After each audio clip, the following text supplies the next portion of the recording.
c'est la meilleure décision de ma vie, en fait. Ça faisait longtemps que j'avais pas eu un regard aussi vide. Pour moi, dans une relation, il y a pas que 2 personnes. Pour moi, c'était la décision la plus difficile et je veux te suivre et là Bonjour à tous, on est trop content de vous retrouver pour le quatrième épisode de Preuve Vivante. Ça y est, on est en extérieur, il fait beau, il fait chaud c'est l'été, hein, ça fait plaisir. et on est trop content aujourd'hui. Je reçois un très bon ami, c'est Mathias. Comment ça va? Est-ce que tu peux te présenter rapidement? Ouais, bien sûr. Donc Mathias, je viens d'une famille donc chrétienne, mais vraiment une vraie rencontre il y a 3 ans et je détaillerai ça plus tard. Je fais mes études d'ingénieur. Ça fait vraiment plaisir d'être avec toi Clément et merci pour l'invitation aussi. Tu nous as parlé un peu de ton enfance avec une bonne famille chrétienne. Tout à fait. Est-ce que tu peux un peu nous raconter comment ça se passait la foi? Est-ce que vous parliez de Dieu en famille quand tu étais Ouais. jeune? Ouais, donc pour situer un petit peu, donc mes parents sont tous les deux des missionnaires, donc c'est-à-dire qu'ils ont eu cet appel sur leur vie de partir de leur pays pour faire particulièrement de l'implantation d'églises, donc c'est-à-dire d'aider et de soutenir des églises qui étaient naissantes, donc d'abord à Marseille pendant 13 ans, et ensuite à Laval en Mayenne, pour ceux qui connaissent, dans l'ouest de la France, pendant quasiment 20 ans. Donc j'ai grandi dans ce contexte-là. Moi, j'ai toujours vu mes parents aller à l'église, aussi soutenir des gens, être présent pour eux. Il y avait des réunions de prière qui étaient chez moi, il y avait des études bibliques. Donc j'ai toujours été au contact de ces choses. J'accompagnais mes parents souvent là où ils allaient, que ce soit quand mon père allait prêcher dans d'autres églises aussi. Et ça permet en fait de grandir dans cette foi, où je pense qu'il y avait quelque chose vraiment de personnel que je vivais, mais à la fois il y avait une grande protection qui était de vivre la foi avec mes parents. Et donc ça t'a apporté quand même à ce niveau-là. Mm. Mais donc forcément tu as dû faire avec le fait que forcément tu avais un peu l'influence de tes parents. Tout à fait, ouais. Et voilà. Juste avant ta rencontre avec Dieu, Mm. comment tu décrirais ta vie vraiment, peut-être l'année juste avant, ou en tout cas, Ouais. dans quel état d'esprit t'es arrivé justement au moment où tu as vécu, comme tu as dit, cette rencontre il y a 3 ans? Avant ça, j'étais dans une passe où donc j'étais dans mes études supérieures. J'étais en classe préparatoire aux grandes écoles, donc très scientifique, énormément de raisonnement, énormément de cours aussi. C'était des semaines très intenses, très difficiles à suivre. Et donc j'étais dans un contexte où j'allais pas très bien, alors que j'étais très bien accompagné. J'avais des amis, il y avait beaucoup de personnes autour de moi. Ça faisait mal en fait d'être aussi mal en allant en cours. Et j'avais un peu l'angoisse quand j'allais en cours, quoi. Je n'en pouvais plus. Et, euh, et donc au travers de ce contexte-là, normalement à la fin de la classe préparatoire, on prépare un concours. Et donc ce concours-là, je l'ai passé et ça s'est très mal passé en soi. Il y avait du travail, mais à la fois ça s'explique aussi parce que j'étais assez malade avant, j'avais loupé énormément de cours, donc il y avait beaucoup de choses qui étaient un peu passées à la trappe et voilà, enfin, sans travailler c'est difficile, hein. Et donc à la suite de ça, j'étais un peu perdu, quoi. Mais à la fois, je vivais une foi très distante parce que du coup je m'étais écarté du foyer de mes parents, j'habitais plus chez eux, ou juste un jour par semaine où je rentrais chez eux parce que j'étais en internat. Ce qui était vraiment difficile, je pense, et que j'avais du mal à identifier, c'est que je gardais une façade qui était, même selon moi, qui était vraie. Où c'est comme si je me mentais à moi-même, en fait, sur ce que je vivais. J'avançais dans ma vie et je me disais, oui, je suis chrétien. Et c'est mon identité, et c'est comme ça que j'ai grandi et je suis chrétien. Et pourtant, en avançant, en fait, c'est comme s'il n'y avait plus rien de personnel avec Dieu. Tout ce qui était personnel et ce que j'avais pu vivre avant, ça s'enlevait. Mais pourtant, aux autres, je montrais que j'étais chrétien. Et je disais non, moi je suis chrétien, je fais telle chose. Je servais encore à l'église, je faisais de la louange par exemple, je jouais au piano dans mon église. Je servais aussi dans le groupe de jeunes de mon église. Et donc en façade, tout le monde disait bah oui, tout va bien. Mais la réalité, c'est qu'à côté, moi j'étais en couple avec quelqu'un. Donc là, ça faisait 2 ans en gros que j'étais avec cette personne. Euh, Elle n'était pas chrétienne, ou du moins en tout cas, elle le pratiquait pas du tout. C'était quelqu'un d'un arrière-plan catholique. Ça se passait très bien en fait, cette relation-là, tout allait bien aux yeux des hommes en tout cas. Et en arrivant donc en septembre, donc je vous ai dit, hein, le concours foiré, donc je me retrouve dans une école que je ne désirais pas en premier lieu, et je me retrouve sur Paris. Alors Paris, je voulais pas être là, je vous avoue. Je viens de la campagne, quoi, donc Bon, là, ça, je me retrouve un peu dans le jardin, mais surtout que ça m'éloignait aussi de ma copine à ce moment-là. Mais force est de constater que je suis obligé d'y aller parce que je veux continuer mes études d'ingénieur et il n'y a que des écoles à Paris qui m'ont accepté. Et en arrivant sur Paris, j'avais des amis qui étaient sur Paris. Et donc, en fait, je leur ai demandé de l'aide. Et donc, je suis arrivé chez eux en disant, bon, bah, je vais rester temporairement pendant un mois, donc sur le mois de septembre, pour trouver un logement, en fait. Parce que du coup, j'avais cette école-là, mais j'avais pas de logement, je savais pas trop aller. Et pendant ce mois, en fait, j'ai pris une baffe. J'ai pris une baffe et il n'y avait pas encore cette rencontre avec Dieu, hein. Mais je me suis pris une baffe par les gens qui m'entouraient aussi. Ils ont le même vocabulaire que moi, ils utilisent les mêmes mots, ils disent les mêmes choses. Et pourtant, ils le vivent différemment. Et ils ont une manière de vivre l'évangile, de vivre Christ, de vivre leur foi que je n'avais pas vue et que j'avais du mal à voir. Et ça m'a mis en face d'une réalité. T'arrives et t'as ce choc de je pensais être chrétien et dans la définition, dans les actes que tu faisais aux yeux du monde, on peut dire que tu es chrétien. Mais en fait, tu as vu que être chrétien, c'était pas par les actes, mais par ce que tu avais en toi. Et là, tu as vu qu'eux, ils faisaient la même chose, ils disaient à peu près les mêmes termes. Mais par contre, tu vois dans leurs yeux, dans leur cœur, que ça résonne différemment et qu'ils le vivent différemment, quoi. Ouais, c'est ça. Du moins, en tout cas, les actes visibles. Avant ma rencontre avec Dieu, pour moi, c'est... Vous voyez, c'est comme si on est sur une pente glissante, vous voyez, et, et c'est comme si j'avais les yeux tournés vers Dieu. Je suis oui, oui, je te regarde encore. Mais en fait, je suis en train de glisser petit à petit, je m'éloigne. Et sans le remarquer, je m'éloignais de plus en plus. Et, euh, et je l'ai dit, j'étais avec une fille qui était pas chrétienne. Et au début, j'étais clair sur mes convictions, sur ce que je voulais faire, sur même la sexualité. C'est des choses que j'avais abordées.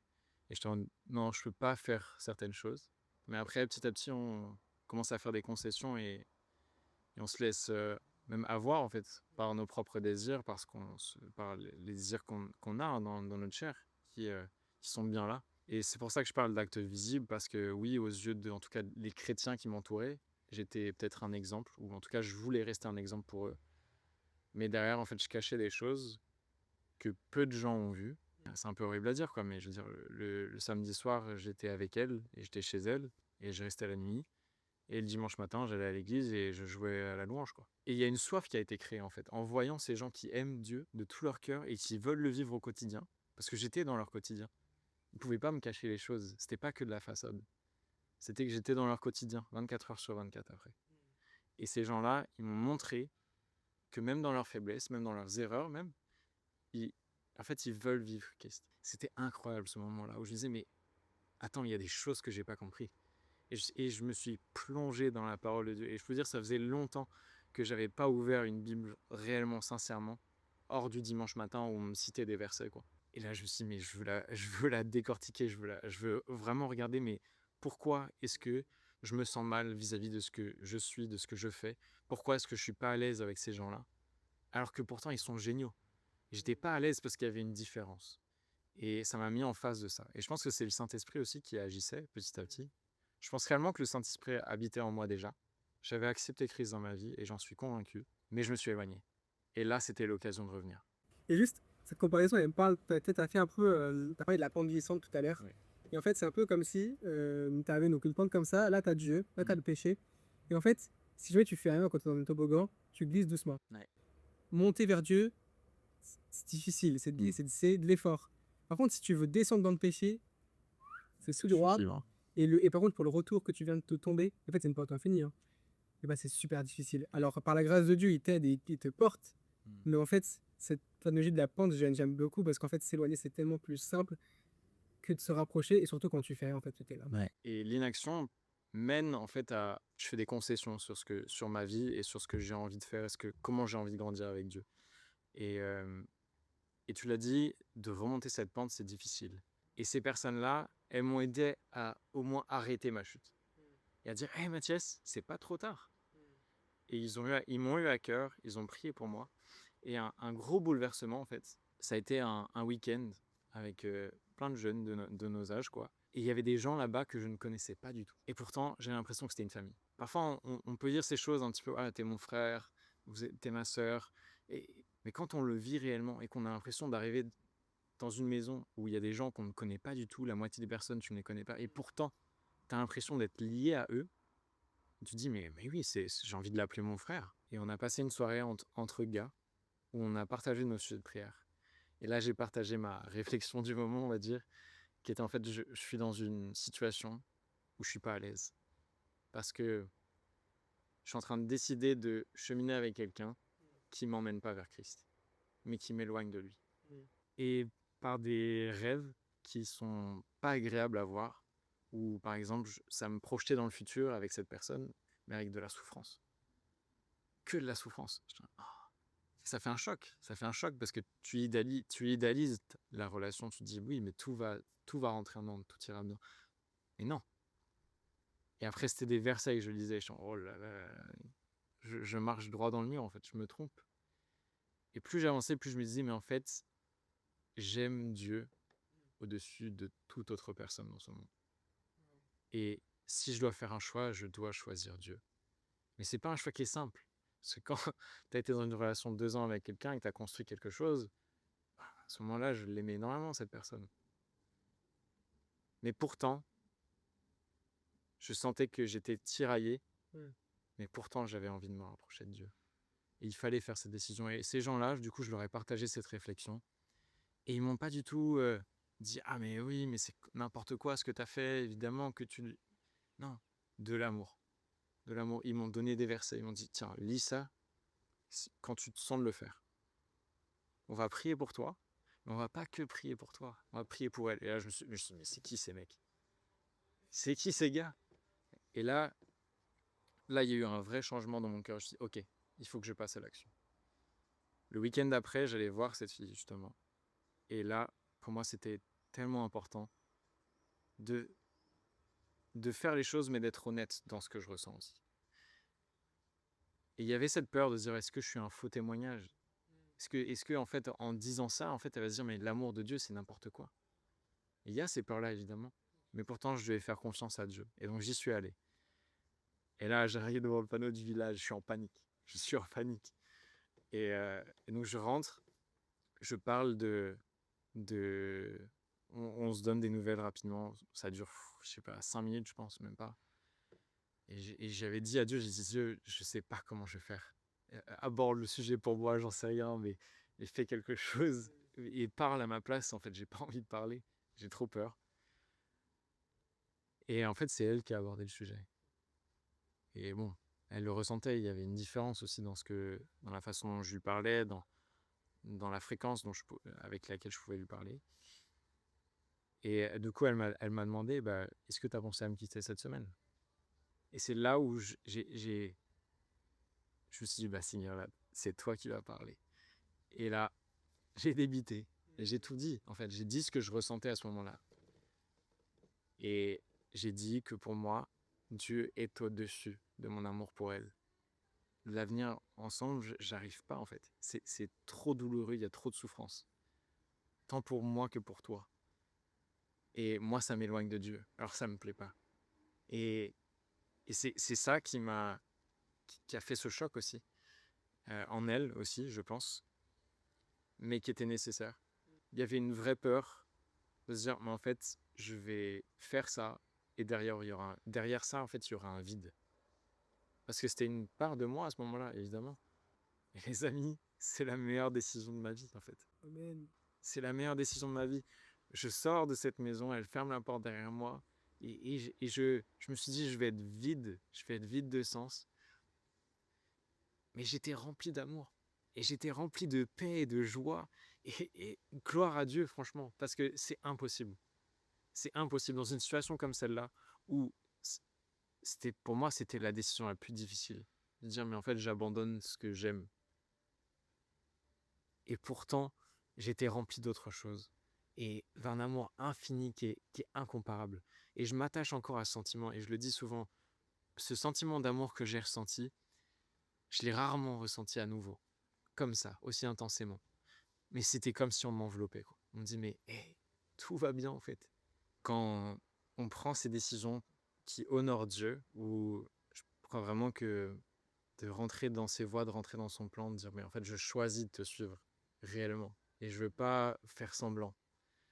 bah, lui, il l'honore derrière. Et c'est ça vraiment que j'ai ressenti en fait avec cet amour qui m'a enveloppé, où je me sentais soulagé. C'est-à-dire, en fait, là, c'est comme si tout s'éclairait devant moi. Je suis en mode, oh, je vais pouvoir explorer Dieu comme je veux. Et il n'y a plus rien qui me retient. Et j'ai envie de tout découvrir avec lui. Et c'est comme s'il y avait une nouvelle naissance, quoi.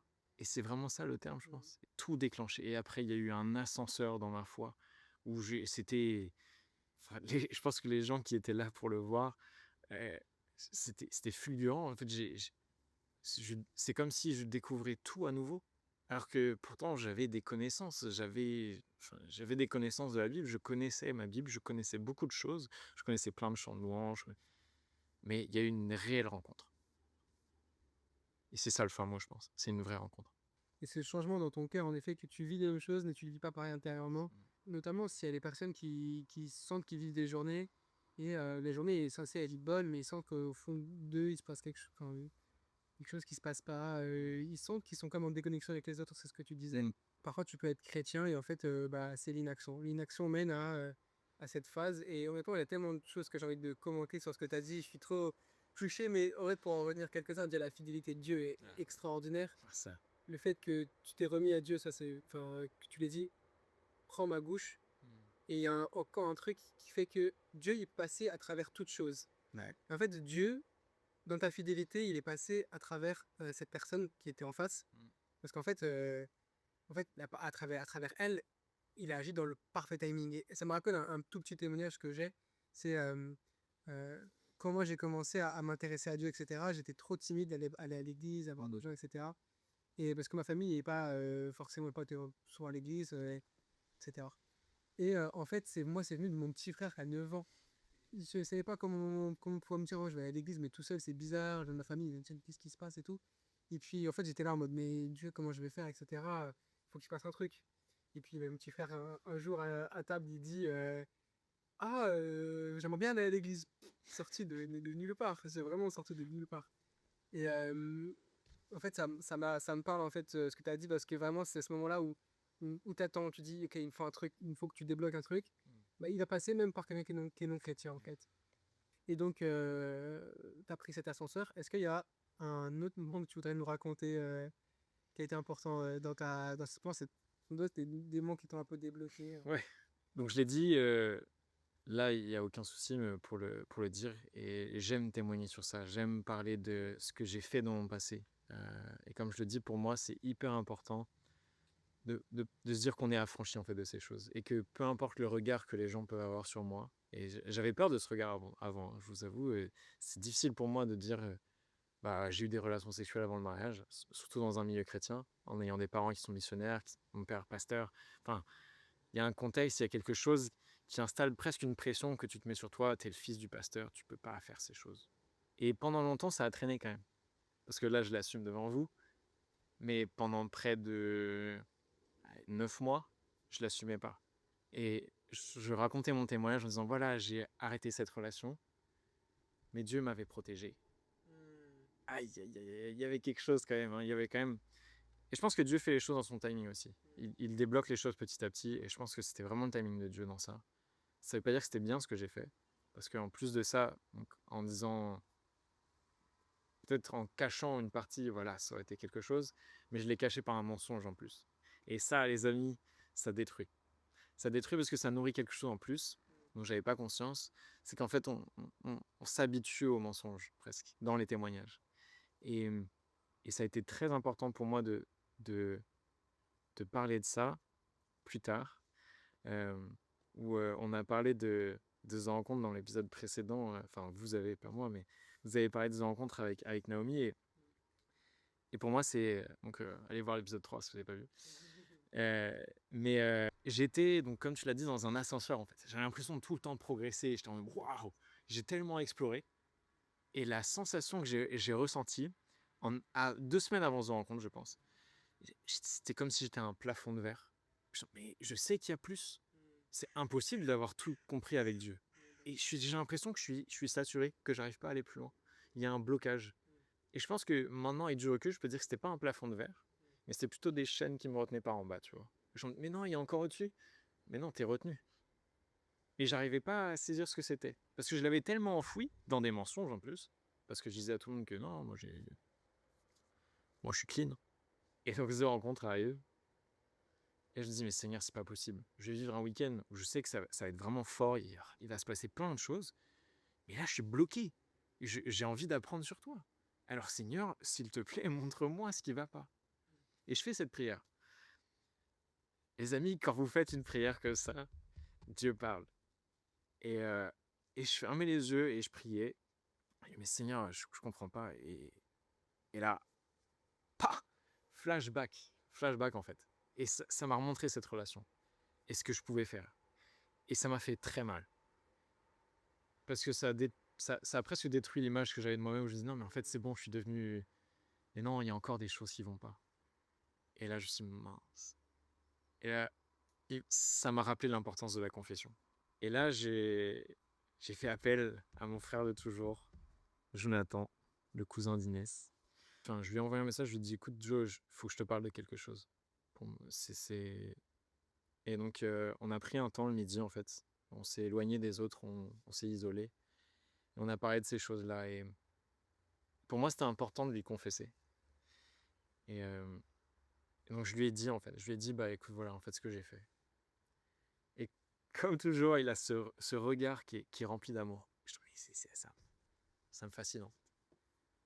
C'est fascinant, un chrétien. Tu dis, le gars va me juger parce que voilà, c'est comme ça qu'on vit, en fait. On n'est pas censé faire ces choses-là. Et il ne m'a pas jugé. Il a porté un regard d'amour sur moi, mais aussi un regard de sagesse. Il m'a dit, c'est super ce que tu m'as dit, et merci de me l'avoir dit. Mais, il y a eu un mais, est-ce que tu l'as confessé à Dieu? Là, j'avais trop peur, en fait. J'avais peur de le faire. J'avais honte. Là, j'étais en mode, mais il a tellement fait déjà pour moi, Dieu. Enfin, si je lui rajoute un truc, enfin, non, c'est trop. Et c'était comme si je voulais le garder presque et me dire, non, mais ça va aller. Et on a beaucoup médité sur ces choses. On a pris un gros temps de prière dans l'après-midi ensemble aussi. On a prié l'un pour l'autre.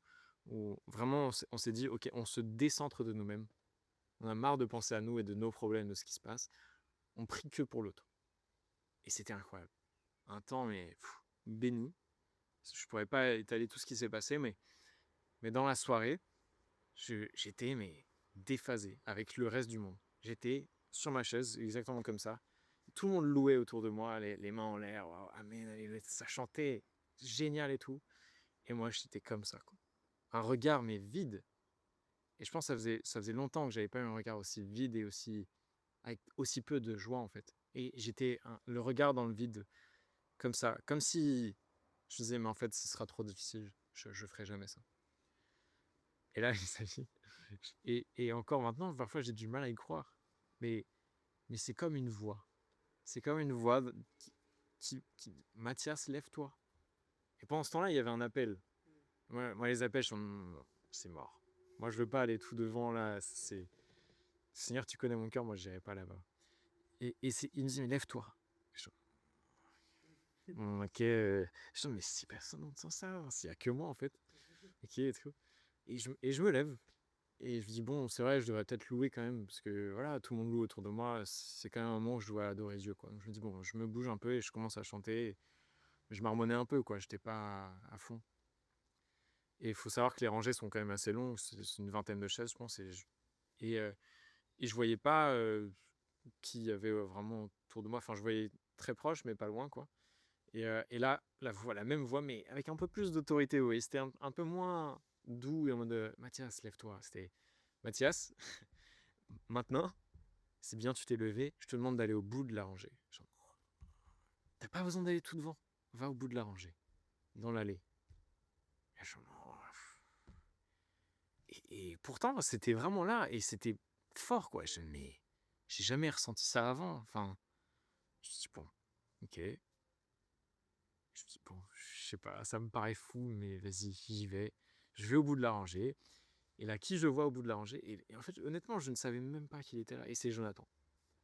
Et je le vois, et il n'y avait que lui qui était conscient de ce combat. En tout cas, qui avait eu les mots de ce que j'avais dit. D'autres gens, je pense, se battaient déjà en prière. Mais lui savait exactement ce qui se passait.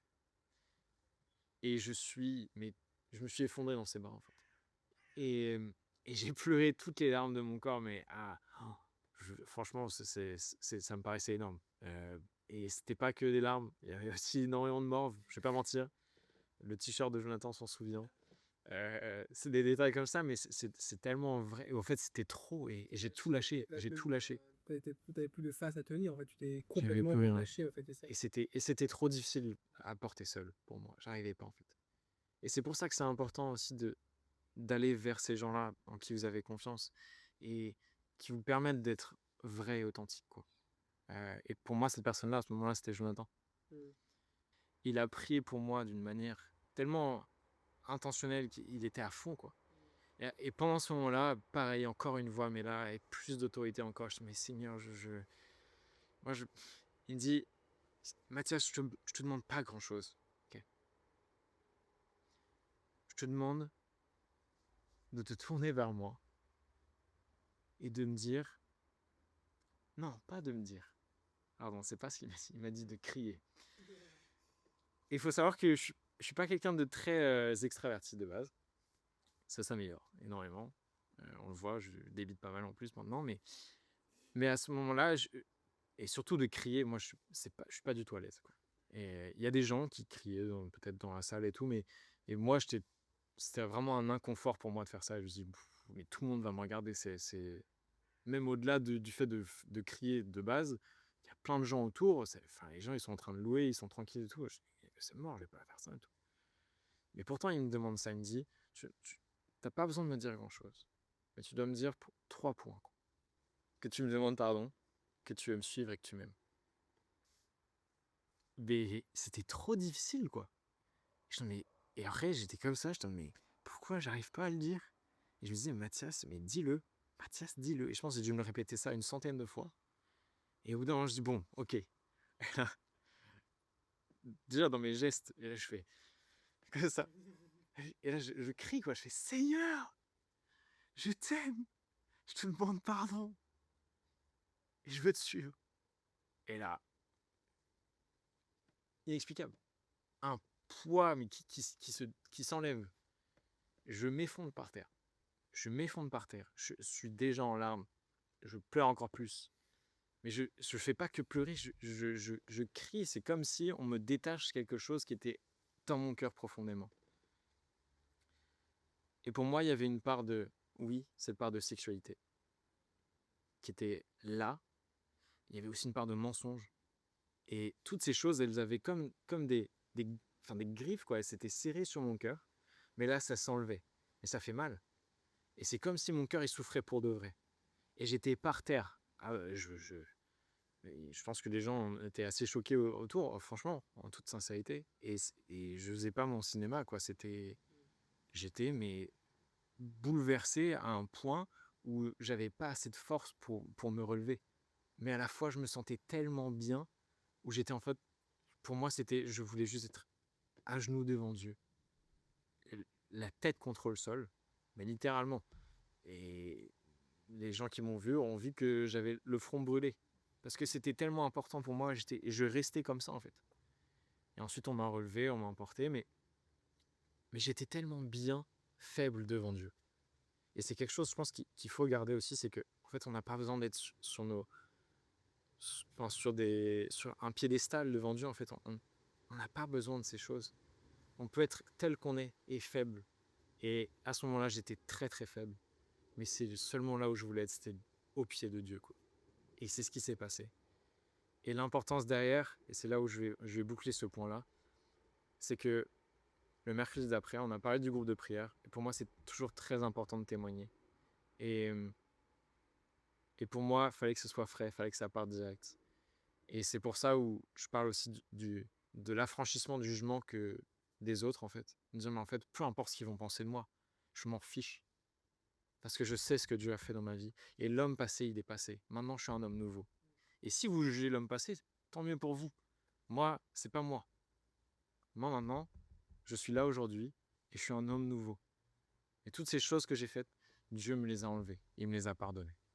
Merci. Non, hyper complet et c'est trop bien parce que tu as abordé tellement de sujets que Oui. j'avais prévu. Je voulais parler de la communion fraternelle, tu en as parlé. La voix de Dieu, c'était quelque chose dont je vais te parler. Et en fait, c'est. On pourra peut-être y revenir 2 minutes, mais c'est assez dingue en fait pour quelqu'un euh, qui n'est pas chrétien, qui ne veut pas aimer Dieu. Mm. On va te dire, mais la voix de Dieu, qu'est-ce que c'est? Est-ce que rapidement tu peux le dire? C'est vraiment une voix comme moi là je te parle. C'est une intention. Comment tu l'as ressenti toi à ce moment-là? Alors, à ce moment-là, ça paraissait quelque chose de très tangible, j'avoue. Je l'avais jamais ressenti comme ça auparavant et je ne l'ai pas ressenti comme ça. Je pense que Dieu parle de bien des manières, en toute franchise. Euh, je veux dire, c'est pas sa voix privilégiée pour moi en tout cas. Euh, et, euh, et je pense qu'en fait, il parle à chacun d'une manière assez différente et aussi parce qu'il s'adapte à chacun. Euh, mais il y a quelque chose qui, moi, m'a toujours énormément aidé et qui m'a toujours parlé, c'est ce truc-là, tu vois. Et c'est la Bible, quoi. Un peu plus petit. Mais cette Bible, elle parle, selon moi. Pas dans le sens que quand je l'ouvre, elle commence à me parler, mais Comme les cartes d'anniversaire. c'est ça. Non, c'est plutôt, en fait, au travers de ce que je lis, en fait, ça me parle dans ma vie. Et parfois, et peut-être que vous avez déjà entendu ça, mais je trouve que c'est réellement vrai. J'ai une situation dans ma vie qui est parfois où j'ai pas de réponse. Je dis, bah, mince, je sais pas trop comment réagir, je sais pas trop quoi faire. Ou je suis challengé par le fait d'aller témoigner à des gens. Et là, j'ouvre un passage et ça me parle sur ça. Et je me dis, mais attends, pourtant je l'ai lu il y a 1 an et demi et ça m'a pas parlé comme ça. Bah oui, parce que pour moi, en fait, c'est une parole qui est vivante. Et je l'ai dit quand en ce fameux mois de septembre qui m'a bouleversé où je me dis, mais attends, il y a des choses que je comprends pas. C'est vers là que je suis allé. Et c'est là que ça m'a parlé. Et ensuite, pour moi, la voix de Dieu, elle peut aussi venir par d'autres personnes. Et on a parlé de la communion, et tu l'as très bien dit, mais la communion aussi, pour moi, c'est important dans ce que la voix de Dieu va transmettre. Et c'est important pour moi aussi de rappeler que la communion, c'est pas seulement être avec des gens où on est tous d'accord avec ce qu'on fait. Et on est tout le temps tous d'accord. La communion aussi, c'est se confronter sur certaines choses. Et là, pour moi, c'est tellement important de dire ça aussi. Mais c'est que, je crois que c'est Proverbe 27 qui dit ça, de dire qu'en fait, le faire aiguise le faire. Et en fait, c'est pareil en fait entre nous. En se confrontant, en parlant de ce que l'on croit, de ce que l'on dit, en fait, on va arriver à affiner nos recherches, à affiner l'esprit aussi qui est en nous. Parfois, ça fait mal, parce qu'on se sent confronté, on se dit, mince, en fait, tout le monde ne pense pas comme moi. Pour moi, il y a des fondamentaux qui sont vraiment essentiels. Le fondamental, pour moi, c'est que Jésus est notre sauveur. Qu'il est venu, c'est le Fils de Dieu, il est notre sauveur. Et par la croix, il est mort, mais il est ressuscité 3 jours après, et il a vaincu la mort. Il y a des choses parfois où on va avoir des questions, peut-être des questions difficiles même, hein, sur les relations qu'on peut avoir avec les uns les autres, sur comment on peut se confronter, comment on peut corriger quelqu'un. Est-ce que forcément corriger, c'est toujours dans l'amour? Et parfois, des gens vont pas avoir la même vision des choses. Mais c'est important d'avoir cette vision-là. Et pour moi, Dieu parle aussi au travers de ça, où dans ces personnes-là qui sont dans nos alentours, qui ont accepté Dieu dans leur vie, où le Saint-Esprit agit en eux, il y a des choses parfois où ça nous fait mal, on se dit mais c'était pas la façon dont je voyais les choses. Et ça m'est arrivé bien des fois où j'étais confronté à des gens qui ne pensaient pas de la même manière que moi. Et pourtant, ça m'a aiguisé. Ça veut pas dire que je prends tout ce qu'ils disent et je lui dis ah ok c'est vrai et moi j'ai tout le temps tout faux. Mais c'est de filtrer les choses, de dire ok bah Seigneur au travers de ta parole, au travers de ce que moi je sais, au travers des gens qui m'entourent aussi encore, quelles sont les choses sur lesquelles je veux retravailler? Où est-ce que je dois être travaillé? Les moments où j'ai le plus de mal à discerner la voix de Dieu, c'est souvent quand je suis le plus loin de lui. Dans mon quotidien, quand j'arrive plus à vraiment lire ma parole, et c'est encore difficile aujourd'hui, j'ai encore du mal. Pourtant, on pourrait se dire, mais attends, mais il a vécu des trucs incroyables, il a vécu. Enfin, pour moi, c'est du miraculeux ce que j'ai pu lire déjà. Et pourtant, j'arrive à ne pas aller lire la Bible. J'arrive à ne pas prier. Quand j'ai du mal à percevoir ce que Dieu veut pour moi ou là où il m'attend, souvent c'est que j'ai plus de mal aussi à aller le voir dans la Bible. J'ai plus de mal à prier. Et c'est, pour moi, c'est vraiment ça l'importance aussi dans le fait de dire, ok, la voix de Dieu. Et parfois, ça peut parler dans bien d'autres manières. Et je pense que même toi, Clément, je pense que tu vis les choses peut-être très différemment de moi dans la façon dont tu perçois Dieu. Pas forcément très différemment, mais en tout cas d'une autre manière, d'un autre prisme et d'un autre point de vue, quoi. On l'a abordé aussi dans le premier épisode avec Inès, mais Dieu il te connaît, il sait à quoi tu seras sensible. Et toi, tu es sensible à la Bible. Et des fois, ça marche par période, par saison. Il y a des moments où il y a la Bible, j'adore, il y a des moments où j'arrive pas, il y a la prier, etc. Ça renverse. Et en fait, je pense que pour la majorité des gens, en fait, ne sont pas chrétiens. Mm. Ils comprennent juste pas en quoi ça a posé ce problème qui était si important en toi et qui t'a tellement travaillé et qui, en fait, au centre de ton témoignage, en fait, pourquoi est-ce que, selon toi, il fallait que tu te préserves avant le mariage? Enfin, c'est vrai, si j'ai aucune conviction que c'était mauvais, pourquoi demander pardon au final? Euh, je vais vous dire, avant en tout cas, vraiment cette rencontre avec Dieu, pour moi, c'était juste une règle. C'était quelque chose que je devais pas enfreindre et je savais pas forcément pourquoi. Euh, et je pense que ça explique parfois aussi ce désir d'aller chercher la limite et d'aller voir ce que c'est. Dieu a créé quelque chose de tellement beau et pour moi, il a créé la sexualité. Euh, Au travers de nous, comment on a été créé, chacun d'entre nous, il y a une sexualité qui a été faite et qui a été créée par lui et qui est bonne en fait, qui est saine. Il ne faut pas se dire que la sexualité est mauvaise fondamentalement. Pour moi, c'est incorrect de dire ça. Par contre, il y a une manière de le faire. Euh, et cette manière, c'est qu'il y a un cadre qui est posé par Dieu. Et ce cadre, en fait, c'est comme une alliance, c'est comme un coffre-fort. C'est de dire, en fait, souvent on prend cette chose de dire, voilà, en fait, Dieu a donné quelque chose, il met un cadre dessus, et si tu sors du cadre, c'est pas bien. Ok, mais qu'est-ce que ça veut dire, c'est pas bien? Et c'est ces questions-là que je pense qu'il faut se poser. Au-delà du fait de dire, bah, c'est le plan de Dieu que un homme et une femme soient mariés et qu'ils puissent vivre ensemble et qu'ils puissent avoir des relations sexuelles et qu'ils puissent s'épanouir dedans. Ça, je suis d'accord, entièrement d'accord. Mais si tu sors de ce cadre, qu'est-ce qui se passe en fait? Et je pense que ça explique aussi le pourquoi de ce que j'ai vécu à The Rencontre avec cette intensité. Euh, c'est qu'en fait, dans les relations sexuelles, euh, il y a un lien qui est créé, qui est très intime. Euh, Ce lien-là, pour moi, il est au-delà de la chair. Il est même spirituel. Et quand tu crées un lien spirituel avec quelqu'un, bien ça veut dire que si ce lien, entre guillemets, euh, il est brisé après coup, il y a des conséquences aussi à certains actes. Et j'en ai vu les conséquences parce que ça m'a fait énormément souffrir. On pourrait se dire, oui, mais si tu étais resté avec elle, peut-être que ça t'aurait pas fait souffrir. Eh bien, je ne pense pas parce que ce lien-là, pour moi, il était pas correct puisque les choses n'étaient pas faites dans le bon ordre. Et on a beau croire que on veut, on se dit oui, bah ces personnes-là, ou pire oui, bah c'est la personne avec qui je vais me marier et on aura fait ça avant quoi. Mais pour moi, cette alliance qu'on prend devant Dieu quand on se marie, elle est importante et ça souligne un point qui est essentiel, c'est que pour moi, dans une relation, il n'y a pas que deux personnes. Quand on chemine avec Dieu, en fait, il y a cette troisième personne qui est Dieu et qui met son sceau sur ton mariage. Si, si j'exclus Dieu dans ce que je fais, en fait, enfin, je l'inclus pas dans ma relation.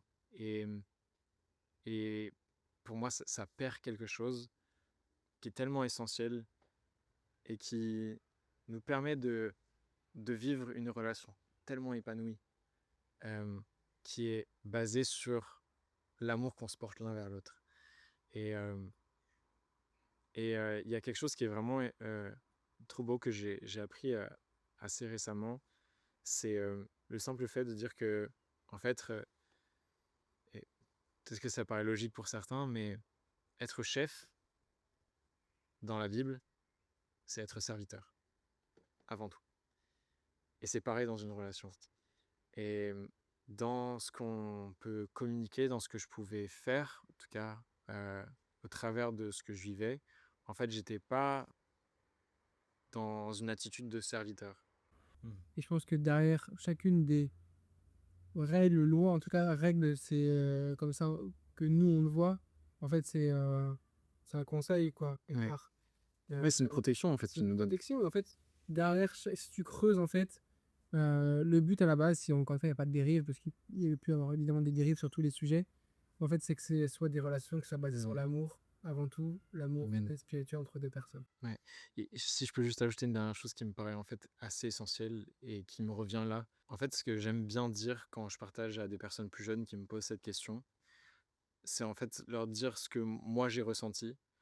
Euh, Quand tu finis une relation avec quelqu'un et que tu as fait ces actes-là, en fait, tu te dis, mais mince, parce que qu'est-ce que je vais vivre après? Et, euh, et c'est difficile parce que tu te dis, mince, la personne avec qui je pourrais être peut-être plus tard, en fait, elle va devoir subir ce que moi j'ai fait dans mon passé. Parce que c'est triste, mais je ne peux pas enlever ce que j'ai fait. Le Seigneur enlève mon péché, mais les conséquences qui s'en suivent, elles ne sont pas effacées automatiquement. Et il y a eu tout un travail à faire aussi, chez moi, sur la façon dont je peux même visualiser le corps d'une femme, par exemple. De me dire, mais en fait, j'ai des images parfois qui pouvaient me revenir hyper régulièrement. Et c'est très désagréable. Parce qu'après, peut-être tu commences à le calquer sur des gens. Tu te dis, mais non, mais c'est pas ça que je veux. On pourrait se dire, attends, mais sérieux, ils pensent des trucs comme ça Bah oui. Et j'étais vraiment comme ça, en fait. Et pour moi, c'est essentiel de se dire, mais en fait, après, tu vas calquer quelque chose que tu as vécu sur une autre personne. Et c'est très désagréable. Et c'est horrible à vivre. Parce que tu te sens coupable. Et ce sentiment de culpabilité, c'est très dur d'y passer. Et c'est très dur d'aller outre. Donc je pense que c'est vraiment sur ça que j'aimerais finir parce que ça a été, je pense, la plus grosse conséquence pour moi. Il y a un des thèmes que je voulais aborder avec toi, c'est l'importance de témoigner. Tu en as parlé un peu. Forcément, nous, preuve vivante, c'est le centre, en fait, c'est ça. Ouais. Donc, pour nous, avec Inès, on sort 3 jours, on se dit, mais il faut que les gens entendent des témoignages au-delà de les églises ou les groupes de prière. Ouais. Et Mathias, donc peut-être que tu connais la traditionnelle question, mais pour toi, qu'est-ce que c'est qu'une preuve vivante et est-ce que tu es une preuve vivante? Bien, je vais vous couper l'herbe sous le pied. Ah, si. J'ai préparé juste un petit passage en fait que j'ai eu à cœur parce que j'ai vu que vous posiez cette question et je me suis dit mais c'est vrai qu'est-ce que c'est une preuve vivante pour moi? Et comme je vous l'ai dit, pour moi c'est vraiment important la Bible donc la parole de Dieu.